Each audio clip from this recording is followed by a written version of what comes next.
Hey there, and welcome to the Spooky Chris podcast. My name is Chris Ringler. I am the aforementioned Spooky Chris. It has been a while since I have gotten behind the mic, so I figured today was a good enough day. I had the opportunity and figured it was time. And so, hey, what's going on? It has been too long, my friend. Oh, sorry. Too long indeed. I figured. Hey, again, my name's Chris Ringler, the master of ceremonies here.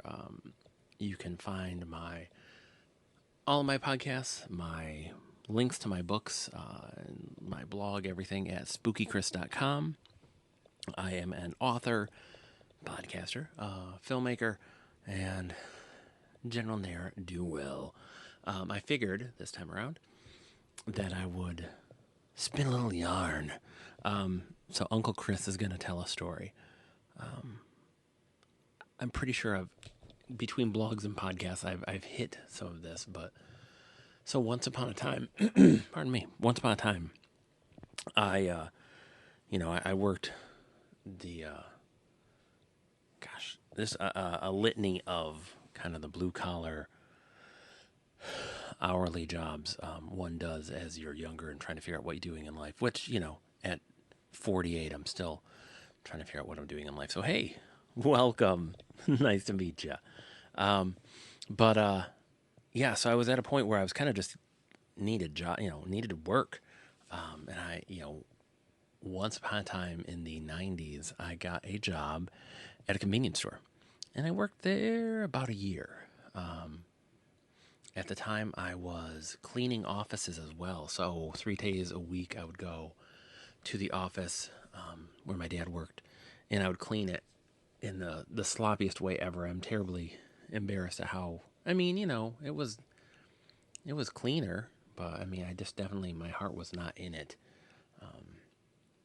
It was around the tail end of my college career. It seems like I was out of college by that point. I can't remember. I must have been, because again, it would have been later 90s, so it's been a minute. But yeah, so I cleaned the office in a couple days a week, or about 3 days a week, and then I had this gig, and I'm pretty sure I did both at the same time. It was, again, it was a while ago, but so I took a job at a convenience store, and it was a full-time job. And my shift was essentially a second shift job. I would come in at either, 1 to 9 or 2 to 1, something like that. 12, something like that. It's because I remember I had a split shift with somebody where I'd work until 1 a.m., till late.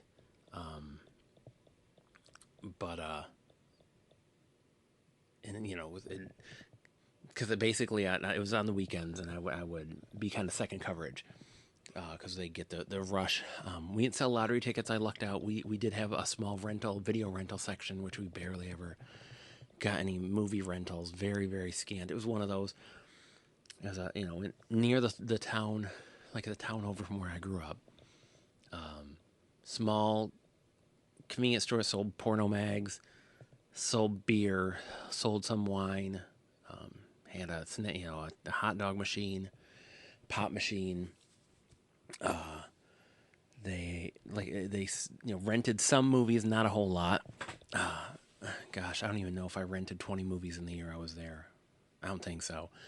I only had probably a handful of folks that I had to kind of get they signed up for memberships. I remember trying to track people down, which is always fun back in the day. So and again, like all of us old timers will, oh yeah, like the great old days where we'd rent movies, and it was great. It was great. It was great. It was a different time, and it was fantastic. I enjoy the streaming services. It's fun. It's great. Blah blah blah. But it was a different time in a lot of ways back then too, because you can go on and rent a movie from Amazon or your cable provider or whomever and just not finish it, and it doesn't matter. There's no, or you can watch the whole thing, whatever you want, man, but there's no return You know, it's you're basically being given access to something, and then after a certain point in time, the access is gone unless you purchase it. So it was great to rent movies. It was fun, super good time. But unfortunately, and I remember as a rentee, you'd go and be like, "Oh my god, I want to rent this," and certain movies would be gone. And once in a while, you'd find movies that were always gone. You'd come on a Monday, gone. Tuesday, gone. Thursday, gone. Weekend, gone. It's always gone. You ask about, oh yeah, yeah, we had that one stolen, and they just don't replace it because movies. Oh, I mean, way back, like VHS. To get a VHS tape, $90. It was cost prohibitive. Even when DVD came out, like they priced it. They didn't. There really wasn't that much of a home market yet, so you had to really want it.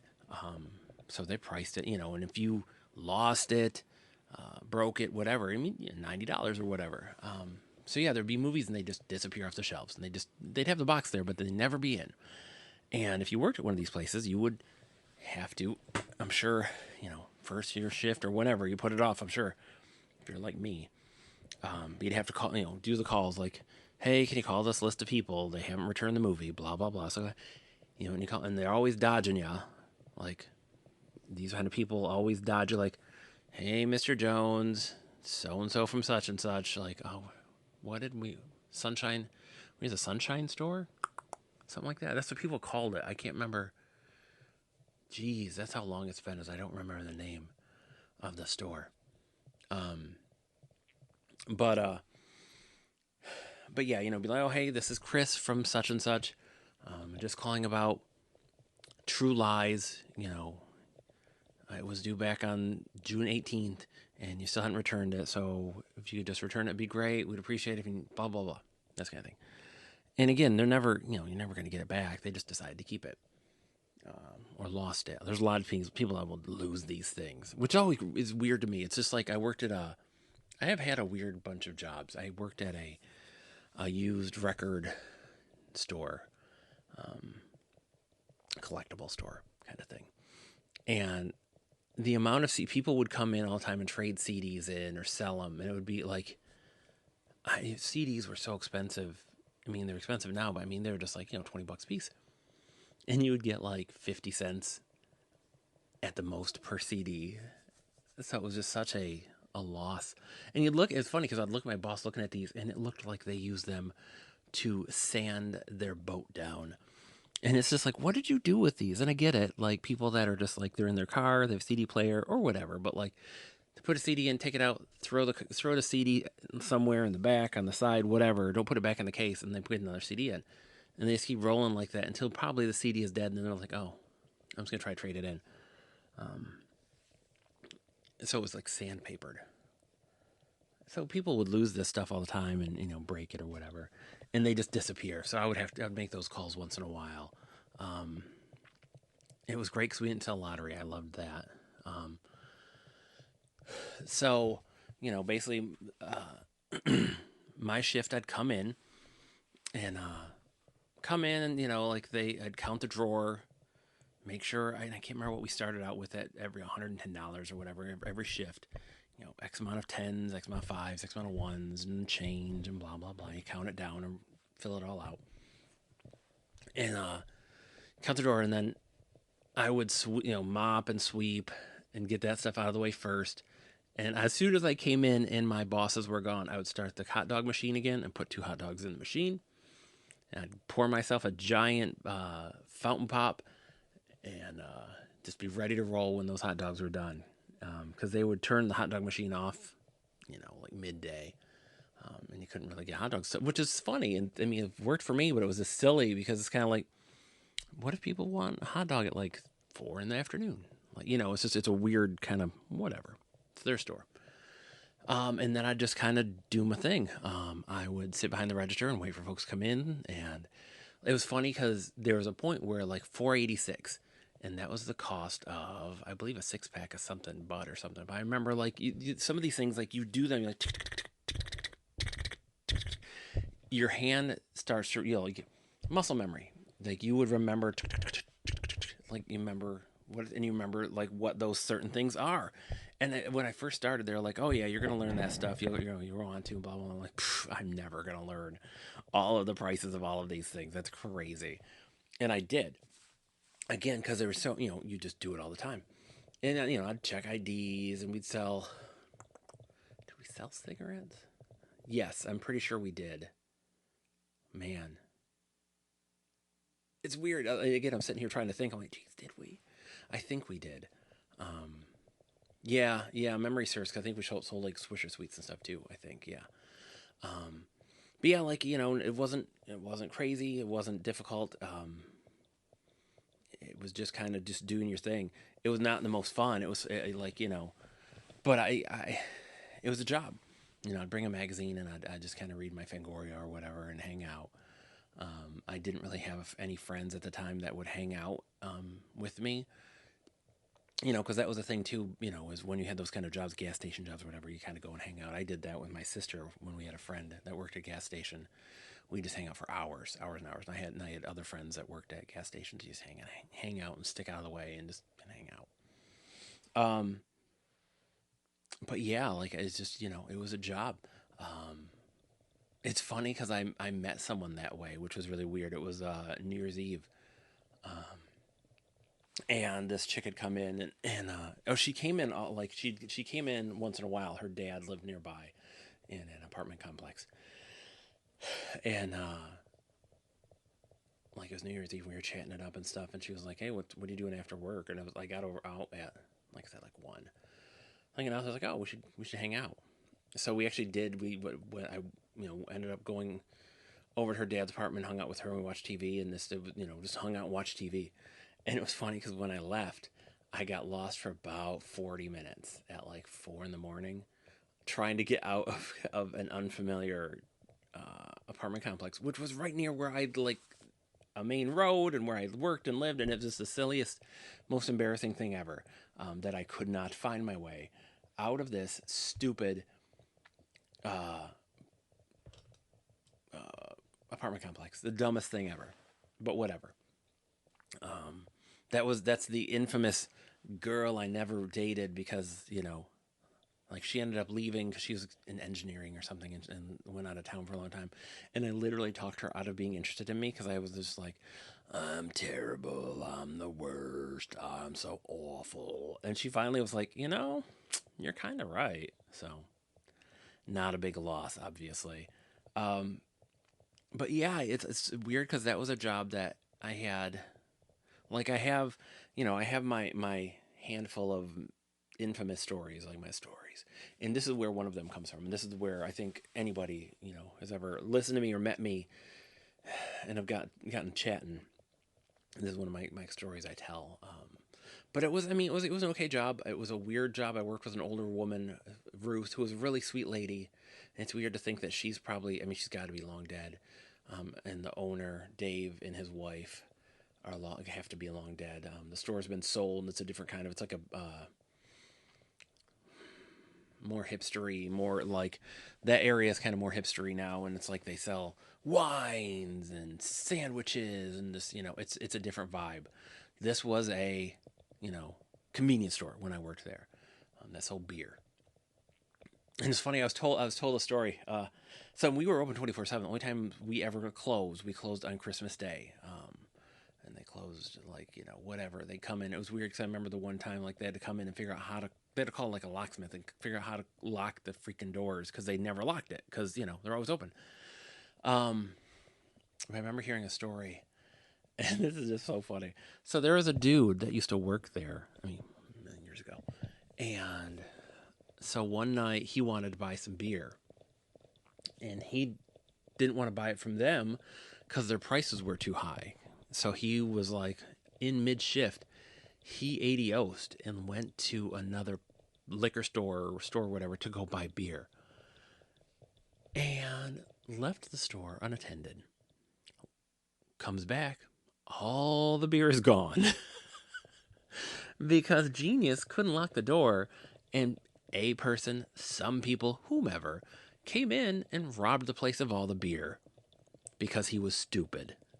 Now I'm stupid because I've done stupid stuff at stores too. If I ever were, to tell my vitamin store stories, maybe someday I'll tell you tales of the vitamin store. Maybe I don't know. I don't know that anybody cares, but I've done dumb stuff at work, so I understand. But this is like colossally like really, really thought that was a good idea. I mean, at that point, just steal it from the place yourself, and you still kind of keep your job because they don't know. But hey, what am I saying? Who knows?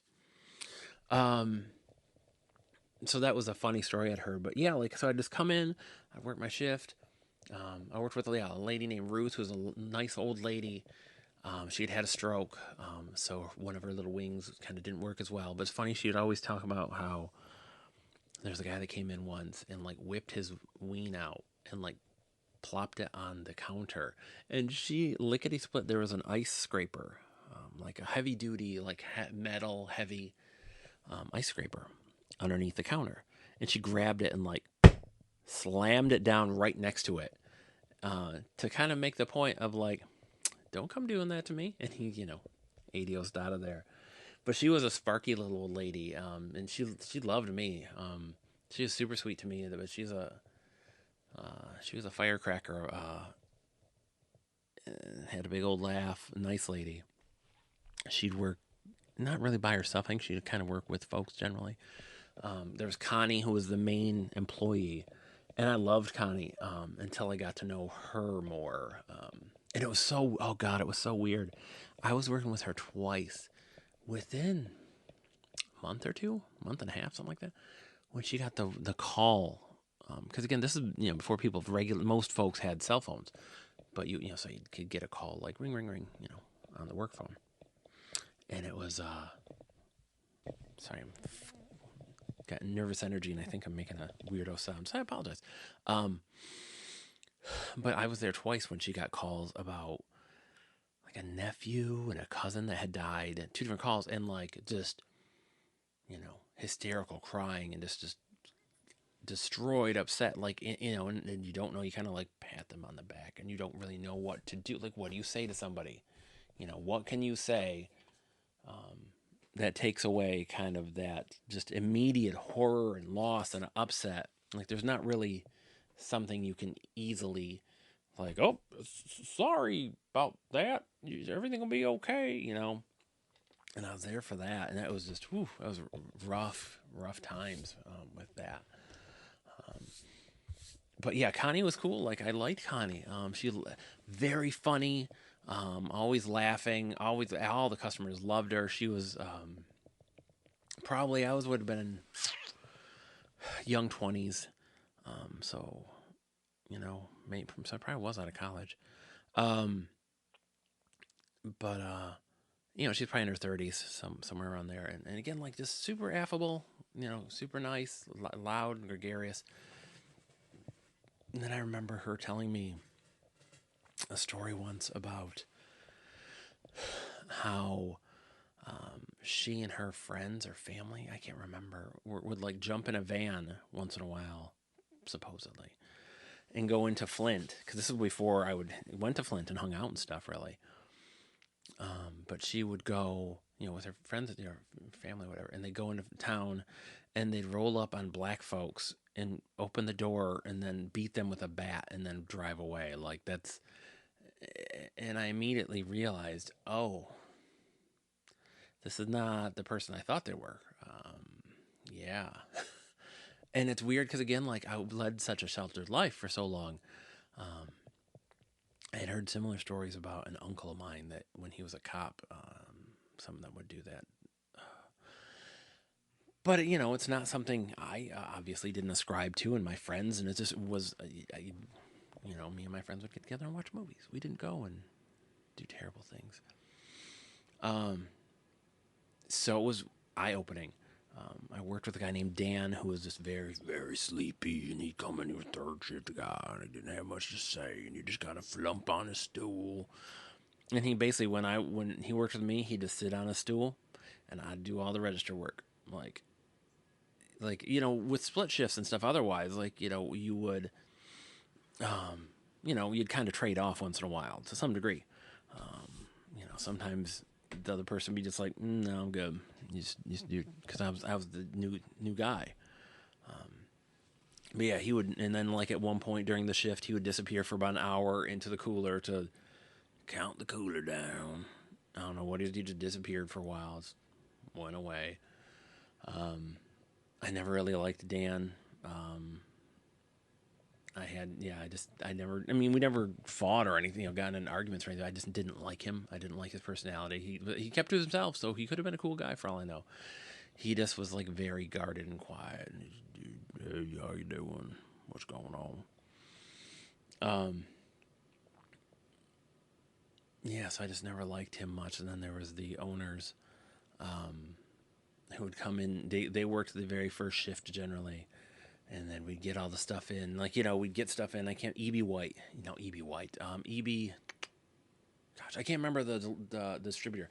We when they'd order, like I'd have to go around once in a while and like count stock. Like okay, we only have one thing of Oreos. We have this, we have that. Like and I'd count what we have and do a count. So they could do an order. And when order came in, usually it was there when I got there. Get the price gun out and you start putting stuff on shelves. And once in a while you have to go through the shelves and make sure there's not old product out there. Just kind of retail-y stuff. Didn't have to do it all the time, but once in a while, and you put all the stock out, and it would be weird because it'd be like, oh, one case of, like, one thing of Gatorade, like 4 boxes of macaroni and cheese, one thing of Oreo. It was very odd. It was not. We weren't going through like the main distributors. This was a smaller distributor, smaller company. So it was just weird. It was a weird kind of a thing. So we do that and stuff. But yeah, like it was a decent enough job. I can't remember what I got paid, but I didn't hate it. It wasn't my favorite. I had nights, like, and there's a point where you start to get to know all of the regulars and you kind of recognize everybody and everybody recognizes you. I remember there was a guy. It was, so the depressing part of the job came in when, like, there was a younger guy who would come in and he would get like 240s a bush. Come in, super nice guy, super, hey, how's it going? 240s a bush at like 5, right after work. Go do his thing. And then he'd come back at like 7 or 8, 9, and come and get 2 more. And you could tell he was already drunk. And you get 2 more and go, and he'd bring his empties back. And again, very nice. But in retrospect, you realize, these are people who are drinking a lot. There was a guy who would come in every so often with his daughter. And it's funny because I realized at a point that he kind of wanted me to take interest in his daughter, which never happened. And they were very nice, but he always came in drunk, and they always were coming in to get him booze, or beer or whatever. And it was just weird because that was the kind of thing, like it would be kind of sad. I remember one night these 2 girls came in, 2 teen girls, obviously teens, made up, like all like in makeup and this and that. One girl had on like a black bra and a mesh top over it and shorts, and the other girl, I can't, like a half shirt or something. Because it's funny because the other girl just always stands out. They were probably like 14, 15 is my guess. Because it was middle of summer, and there used to be a guy that would stand outside. We were in, a rural town right by the highway, across the street from a bar, busy street. But there was a guy who was, kind of nutty that would hang around outside by the dumpster. They'd chase him off once in a while. He, wasn't dangerous, but he just, kind of very sketchy. Supposedly, like he would dribble a basketball that wasn't there. Like the rumor that went around was that he had done out too much LSD. I don't know. He could have just been mentally ill, more than likely. The stories of small towns. But his girls came in and it was late, like later in the. It was after 9 because I think Dan was there and I was working the register, and they came in and they wanted to get beer or wine coolers or something, and I was like, "Do you have your ID?" No, but I mean, we're 21, like we're old enough. I swear. I'm like, no, and they're trying to talk me into it, and I was like, no, because a big fear would be that it'd be a sting kind of a thing, and that's no bueno. So I was like, no, nope. So they're super disappointed, and they left. And I can't remember. I think they actually had gotten this a 6-pack or something and brought it up. So I go and I put it back. And then they come in. They go outside and they come in about 20 minutes later and get 2 things of whipped cream. And I am as clever as a turnip, I'm afraid. I had a guy call our work the other day who thought we were hiring for a cultivator. And I was like, no, no, no, no. Oh, this isn't blah, blah, blah. No, that's not us. Oh, well, I looked it up and it says they're affiliated with you. Like, no, no, no. Oh, do you guys have any jobs? Well, yeah, we have ABC. And in my mind, a cultivator is someone who is doing business cultivation, that is, growing businesses. Nope, nope, I looked it up. And a cultivator is someone who grows pot and who picks pot. Because I'm as smart as a turnip. So these girls come up with whipped cream and they're giggly and hee hee hee. And I don't know, I'm like, sell them the whipped cream. And in my mind, I'm like, oh, gross. Do they have like boyfriends? They're going to do gross sex stuff? Like, ew. And it's just, it's just super like, oh. Because again, I didn't, I never have done drugs. I'm not around drugs. I never really, been around a lot of stuff like that. Like I've been around pot, but not a lot. But yeah, it's only, later. And then they disappeared and I was super concerned and worried because I'm like, they are just going to hang. It's like, at that point, it's like the midnight and they're hanging around outside. It's across the street from a bar. We're near a highway. They're dressed like very scantily. I was just very kind of upset about it. And Dan was kind of just like, shrug. But obviously they're going to do whippets. And I still always think about those girls. And I'm sure it is just teenage like stuff that you do. It's just like they went and they got stoned, or high and giggled and probably made prank calls or did stupid stuff and that was that, and they kind of had their phase and they moved on. That's what my hope is. Who knows? That's my hope though, is that that's what happened. Because it's a bummer when you think of that about that like too long. Because that's just like a scary kind of a scenario. But so I have 2 other stories, and then that's about all there is to that job, because it was just it's a job. So in the 90s, like for whatever reason in pop culture, aliens got big. I think because of X-Files and everything, but aliens were a big thing. Clutch released an album that was all kind of about aliens and stuff, and there was a big thing.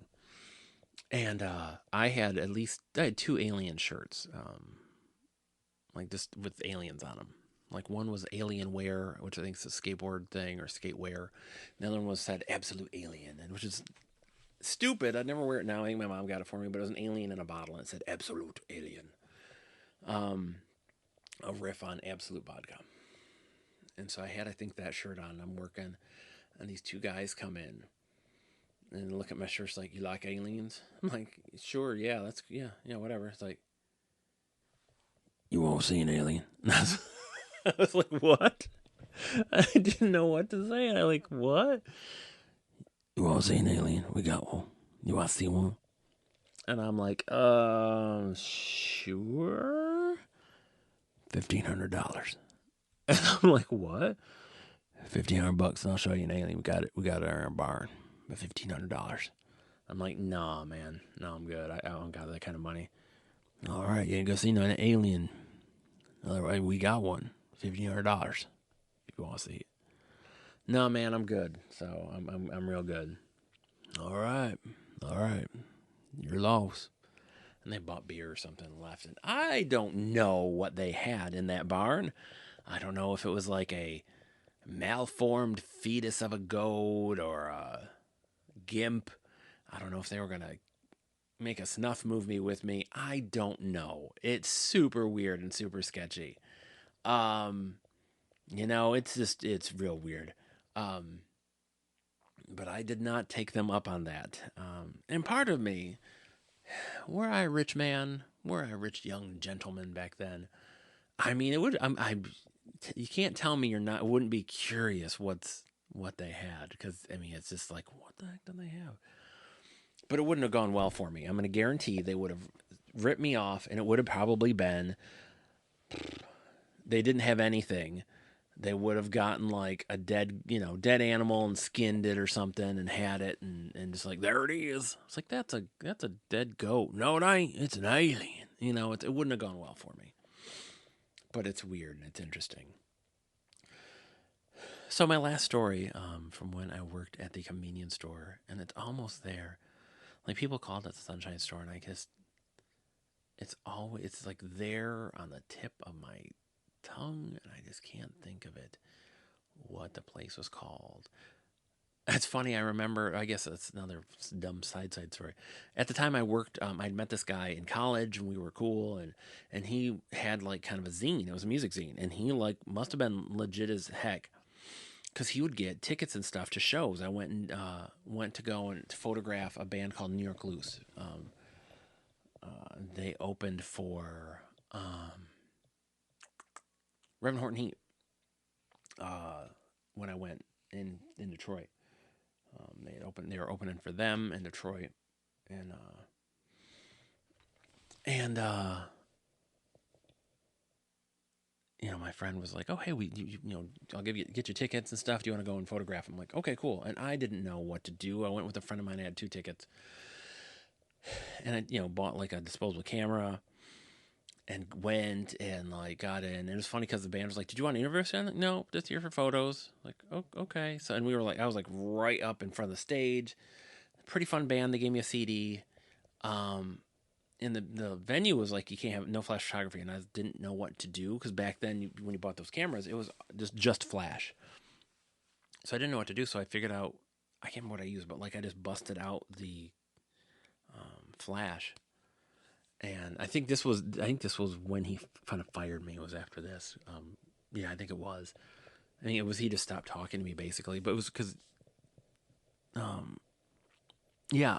Anyways, uh, so yeah, I took all these pictures and stuff, and then I got the film developed, and it was all the film was exposed because I'd busted that out, and it was I don't know what else I could have done. It was just I was ignorant at the time. My gosh, I remember when we did a zine, I was gonna interview the drummer for a band I liked, and he was like, "Okay, do you have something ready to record?" And I was like, "No, I'm just gonna take notes." He's like, "Yeah, the way people do this is you have a recorder and blah blah blah blah." And so I didn't know this. I mean, I think I could have gotten away with just taking some notes, but I understand it. And I ended up buying the stuff, and he just never would take my call again because he's like, "Oh, you can just call me back another time," and he just never would take my call. So whatever. Um, but yeah, like another time, I'm pretty sure that's when he stopped kind of getting like I say getting back to me because the whole kind of the whole story was kind of screwed. And if he had gotten hold, if the um, oh, label or whomever had gotten a hold of him and said, "Hey, free ticket, blah blah, if you want to do a photo piece or what, something about this band," and then I kind of screwed the pooch on that. I get it. Um, I can't remember if I really ever even made any money or if I did any real gigs for him because I had another opportunity at one point at the same job I was working where he's like, "Hey, I got backstage to Dio in Detroit.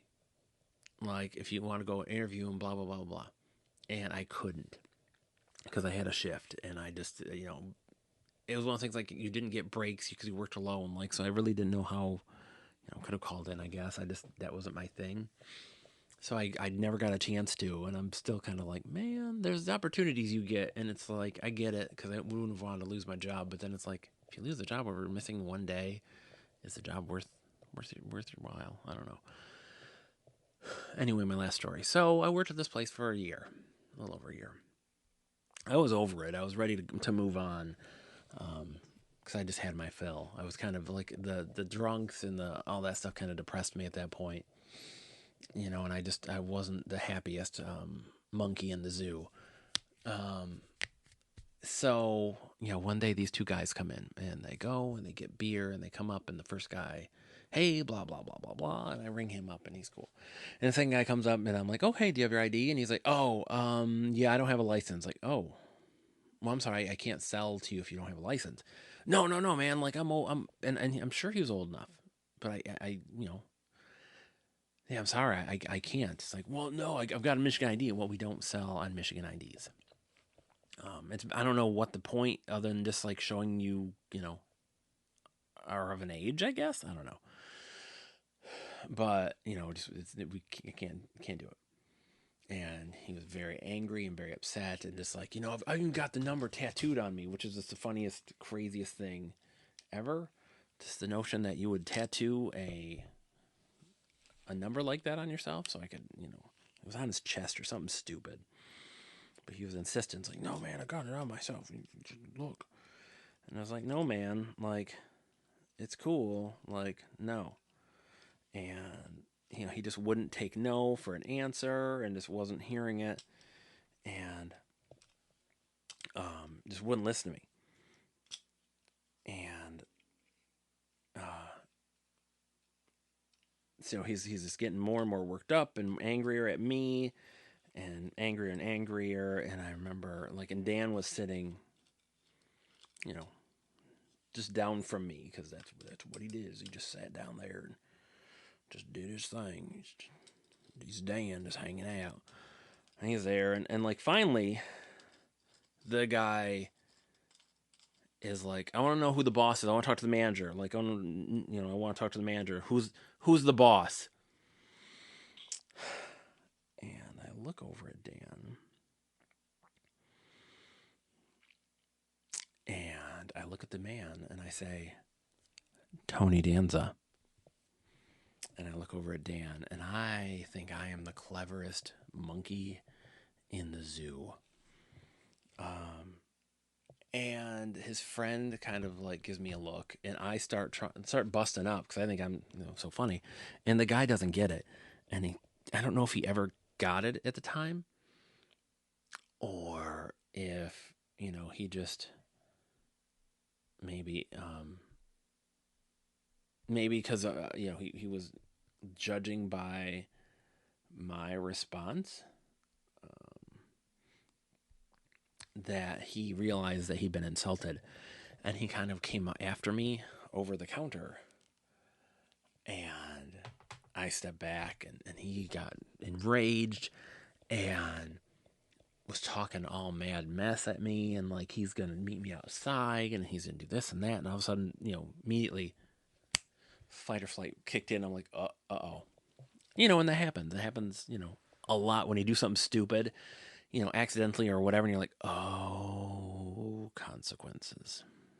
Hi, how are you? Like you honk at someone or whatever, and they decide, oh no, I'm crazy and I'm gonna like follow you, or just something stupid, and you're like, oh, consequences. Because God knows I've done that, like the stupid, like, and then somebody's like, I'm gonna follow you, I'm gonna say something, and I'm like, I understand now that there are consequences, and I don't want this to go any worse. So I'm just gonna try to be invisible, real close to the invisible right here. So I realized I'd gone too far, and the guy, his friend, kind of pulls him back and like drags him outside, and then he comes in, and he buys the beer, and I'm like, oh, okay, yeah, great, no problem, because I'd seen his ID. He's like, oh, I'm sorry about my friend, man. He's he's a little ankle biter. He's ex-military. Blah blah blah blah. Oh yeah. No, it's okay. It's okay. Yeah, don't worry about him, man. It's fine. Super nice guy, and then he leaves, and I am shaking because I'm like, is he gonna be waiting for me? Because I got off in about an hour after that. I'm like, I don't know what's going on. I'm freaking out. I ended up like I went in the back and like got the refund bottles together and bagged them up, and I was shaking. And I decided right then I quit on the spot. Like I wrote my bosses a letter like, this is what happened. I'm done. Like, I'm done. Bye. And like literally that was it. Like I think I might have gone in to get the check or they mailed it or something, but I was done. Because I was freaked out, and I was just like, that was the end of my road. I was good. I was done. And I told Dan I was done. And I never went back. Flash forward to like months later. I'm out at a big boy restaurant with a friend of mine, and in town, and we're walking in, and I look and lock eyes with the same dude who's sitting in a booth, and we're sat just a couple ahead of him and to the right. And suddenly I get to hear him running his mouth. Blah, blah, blah, blah, blah, this guy, and blah, blah, blah. And he was with another dude and a lady, a chick. And I, again, like fight or flight, like, consequences. And was just like, oh, wow, this is going to be bad. This is not good. I don't fight. I'm not a fighter. I've never been in a real fight, like maybe one when I was a kid. But I'm not a fighter. And my friend is not a fighter. He's weighed less than I did. And I'm like, and he was like, are we going to get in a fight? And I'm like, I'm so sorry. This is what this is. And I'm real sorry. And just whatever. And I'm trying to come to grips with it. I'm like, again, no cell phones. You're just kind of like, consequences. So I was super nervous, and he was running his mouth, and he's going to see us outside, and blah blah blah. And then at one point, finally, because it's funny because I'd heard him talking about his having a kid and this and that, and in the back of my brain, I'm like, oh, if he does anything, I will get that kid pulled. I will call the cops. I will blah blah blah. And I was making a strategy basically, as if he did something, like I was going to do something as well. So trying to kind of like build my armaments up. But all of a sudden, he stopped running his mouth. And then I'm waiting. And they leave. And I'm like, oh, they're going to be outside waiting. And I know it. And I was shaking when we left. We pay the bill, this and that. And I look, no, they're not out there. They're gone. And I can only guess. Again, because I don't know. I can only guess. I can only theorize that maybe the woman they were with kind of finally put her, hand on a knee and's like, honey, you need to shut up. Like, just need to shut up. Because he's the kind of guy that probably had some run-in with the law at some point. Had something somewhere. And I'm gonna hypothesize. I'm gonna theorize. I'm gonna assume that his lady was probably smart enough to realize that, yeah, this is no bueno to do this and to start mess with these two kids that obviously are going to get their clocks cleaned. Somebody's going to call the cops, and this is not going to be any good for anybody. You need just to stop, and we need to go. It's like, you need to go.